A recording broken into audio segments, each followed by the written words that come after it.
Hello, hello. I'm Strider, your host here at Author in the Headlights, and I want to thank you for joining us. And if you don't mind hitting that subscribe button down in the corner, you won't miss a single episode. This morning, we are really pleased to have Victoria Strauss with us. Victoria, good morning to you.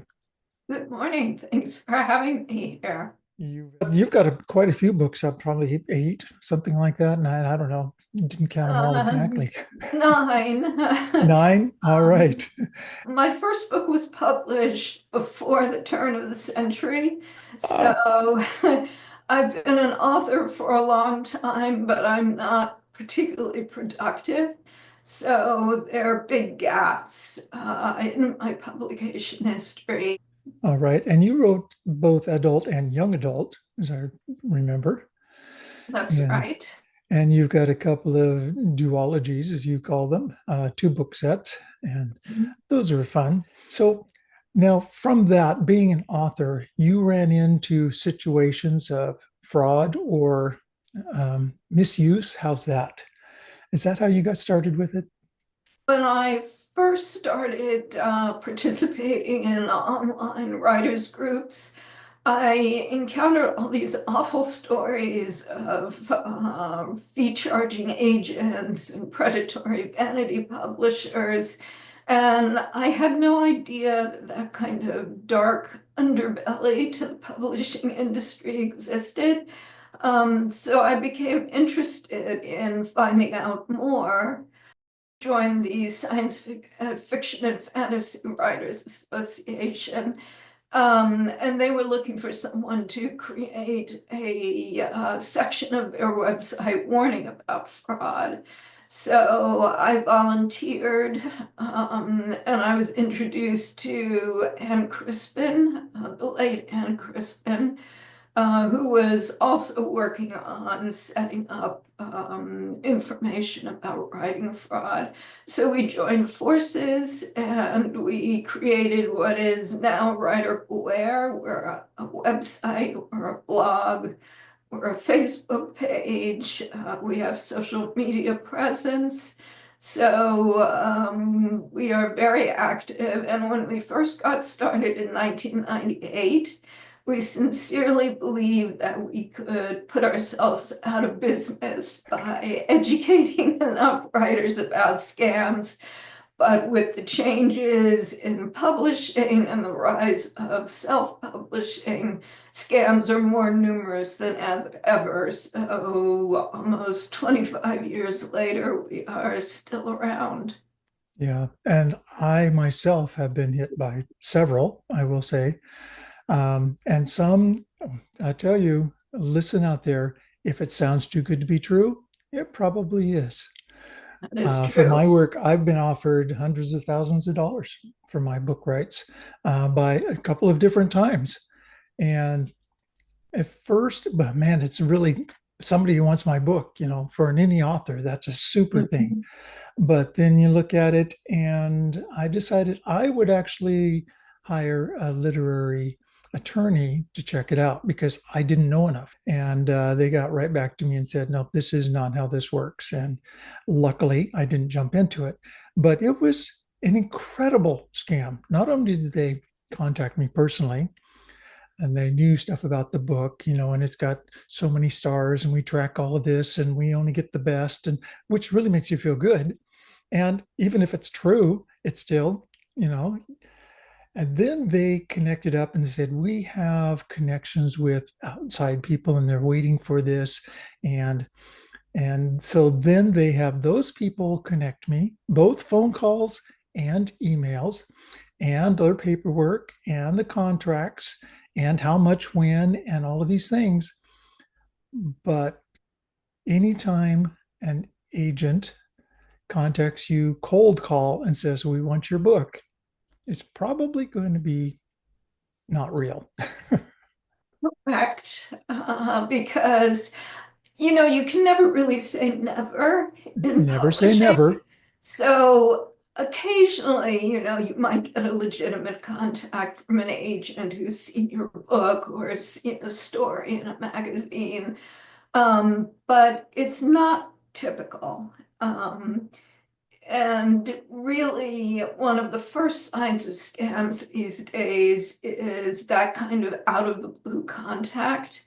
Because while that rarely happens in the real publishing industry and movie industry, I mean, you're never going to get an email from the head of Imagine Entertainment, for example. Um, while that doesn't happen in the real industry, that's how scammers get their clients is by this kind of cold call contact. It is. And I hear every day, an email from writers who've been approached by one scam or another. And, like what you described, they can be incredibly elaborate with different companies and different people contacting you and paperwork that they've created.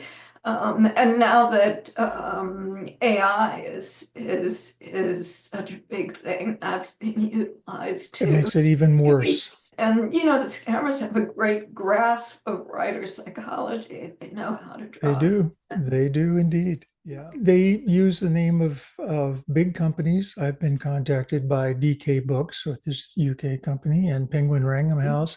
And, and they have their letterheads and they've got names and titles. But I went directly to the company and said, I had this call and I would like to know if this version works for you. And they go, no, and we don't contact that way.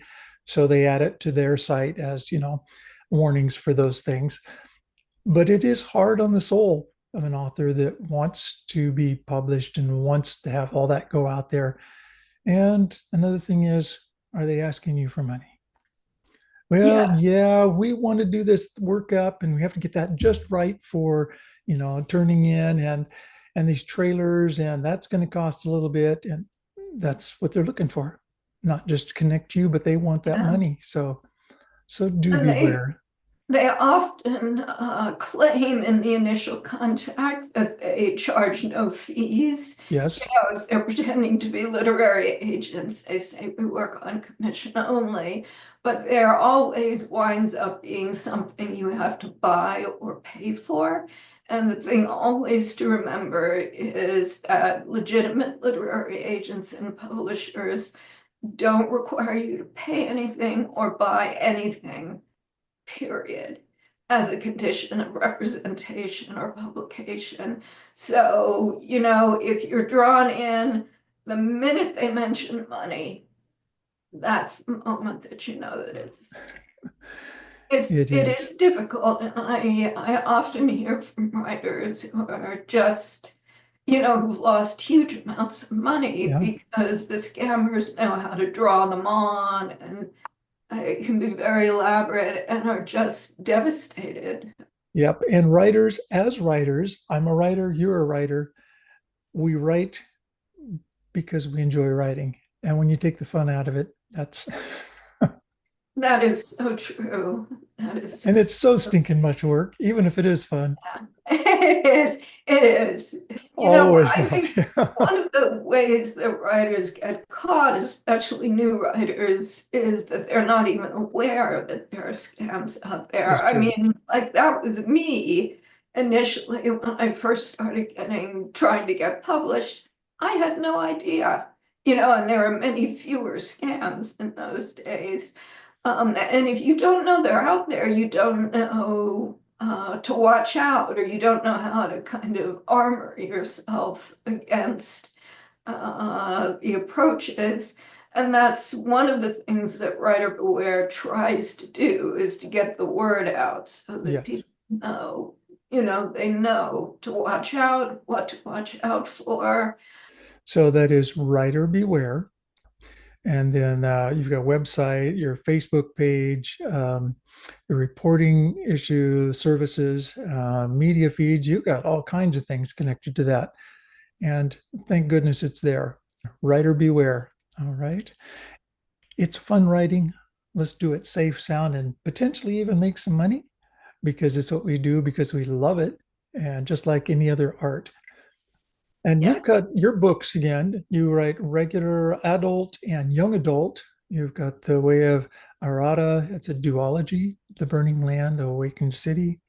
You've got Yes. Stone duology, The Arm of Stone and The Garden of Stone. And by the way, I've got a book called Stone also. When I wrote that, I see it I was so behind new. It's hard to find that book in the store because it's number, 600 of books called Stone. you. Yes, that's a good writing tip. Always It is. Google your title before you choose it because my book, The Burning Land, is also the title of a book by a much, much, much more popular author than me. So if you Google it, you won't see me. You'll see this other person. Yep. So you be a little smart on choosing titles because it makes a difference on how well people find it. I couldn't even find my own book because I couldn't flip through enough pages to get down to where I was in searching for it. And you've got Passion Blue series. Passion Blue and Color Song is a duology for teenagers. It's about a girl struggling to fulfill her painting talent in Renaissance Italy. So it gave me an opportunity to do all kinds of fascinating research into painting techniques and some of the second book is set in Venice, so I got to do great research into that. That's Um, cool. so those are pretty much straight historical. There's a little bit of a fantasy element. Hmm. The Way of Artaud duology, The Burning Land and The Awakened City, is epic fantasy, and those are for the adult market, not adult and Not that's that kind of adult. for grown-ups. That's for not for teens. Yeah. Um, And so you're not writing so much now, probably because you are really busy doing the Writer's Boyer because there's so much. Now, you are actually staffed by volunteers, right? In that? correct. That's correct. We're all volunteers. We don't even take donations to avoid any possible conflict I of can interest. understand. That's right. Yeah. But we And are there, we are sponsored by the Science Fiction and Fantasy Writers Association. They're our parent organization, but we are set up to be useful to every writer, regardless of genre or market or where they are in their career. So even though we are sponsored by the science fiction people, we aren't limited to science fiction only. all right, you authors, that writer beware. All right. You can link to that at dermapublishing.com authors resources page. You can hook up with them on the web itself directly to them. And Victoria Strauss, author and just all right, great person. Okay, I can feel my head swelling. Hey, we can all use a little bit of that. Thank you for spending some time with us today. And thank you so much for taking your time and putting your effort into helping the rest of us protect the work that we do. I appreciate it so much. Until next time, and I would like to connect with you again because this is going to be an ongoing thing, I know. Absolutely, I'd be glad to come back and talk with you anytime. Super. Thank you so much. Thank Victoria Strauss, author and great person. Until next time.